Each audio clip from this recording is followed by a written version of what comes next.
Welcome to FilmRiot Mondays. Before we get into questions, I wanted to remind you guys about HitFilm's Ignite plugin pack, which is 140 plus plugins for After Effects, Adobe Premiere, Final Cut, Motion, and a few other platforms. You can find out more info on their site. It's 50% off right now if you use this coupon code. They have all kinds of plugins, like a muzzle flash plugin. You can do great effects right inside of Premiere and Final Cut now, not having to jump out to After Effects and Motion. So definitely check that out because it's only officially 50% off today now, but you should be able to use the code for the next 2 days. But either way, I would jump on it immediately if you do want it. Also, next week, we're finally bringing back Monday challenges. We're going to announce the next one next Monday, so keep that in mind as well. But now, let's get to some questions.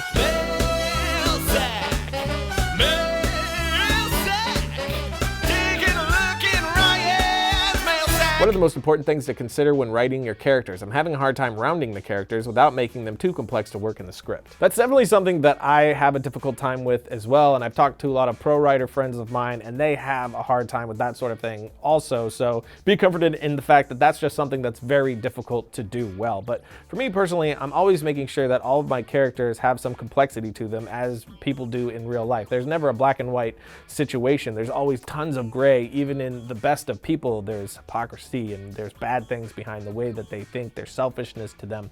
So even a villain, I'm trying to find a way to make them relatable in some way, so where at least if they're awful and they're doing awful things, you can kind of understand why they're doing them, or put it to the fact that they think that they're the hero of their story. They think they're in the right by doing the things that they're doing, even though they're horrible, and there's a way to almost see, well, I can see why he's doing these things, but he's doing evil to stop evil, which makes him, you know, the monster. So it's things like that that make characters more interesting to me. So that's something that I'm personally always keeping in mind. What was the most difficult action/stunt scene to shoot? Definitely the car chase scene for a few reasons. One, I had never shot a car chase type scene of this kind before, so the idea, wrapping my head around the idea of how to cover something like this to make it exciting and make it understandable, since you can't shoot it like, if you shoot a fight scene, you can do that triangle coverage and you can cover the scene and then sort of feel it out. With a car chase scene like this, you really can't do that. Where am I going to put the camera? Am I in another car? And am I inside the car? How am I really going to show this moment? It becomes much more difficult, and that was also topped on by the fact that we only had a very small stretch of road, so we had to just keep running scenes over and over again. So we'd only be able to get a little bit into a scene, have to stop, go back to the front of the road, continue, go back to the front. So we weren't able to shoot chronologically either, which made it extra difficult because everything fell through the day before, so I was making things up as I went along.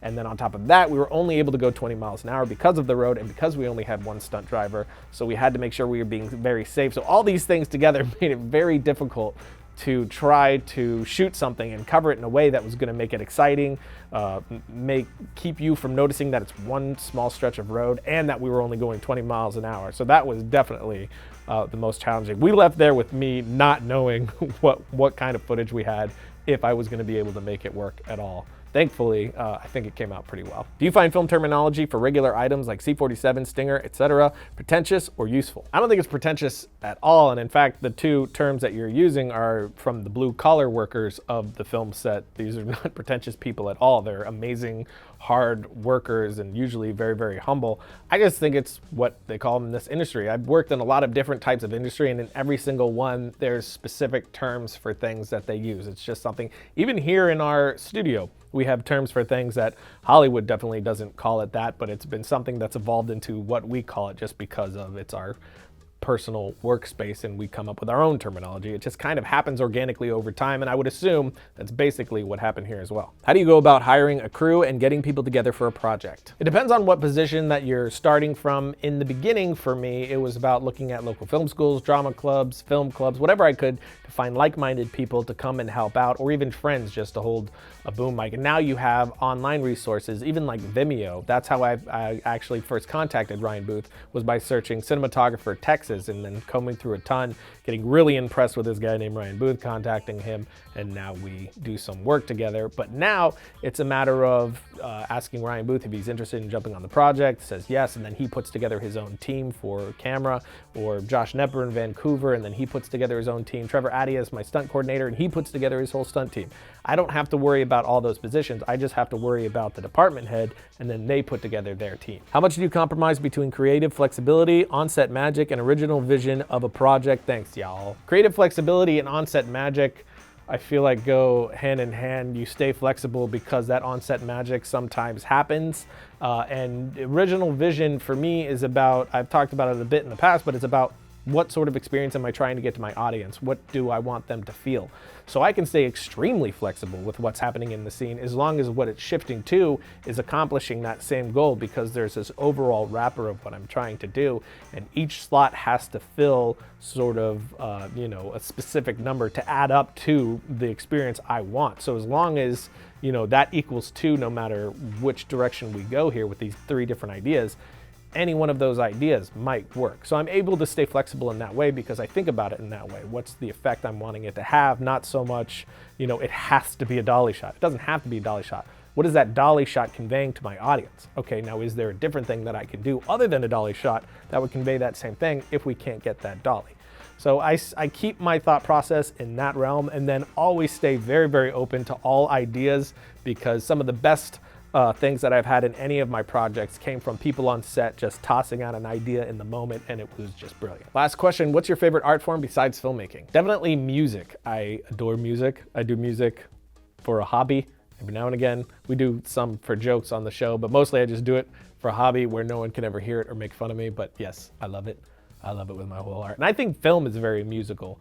Pacing is a musical thing. So I think that kind of helps me dial that in too, and wrap my head around the pacing of a scene, because it's kind of like the tempo of a song to me.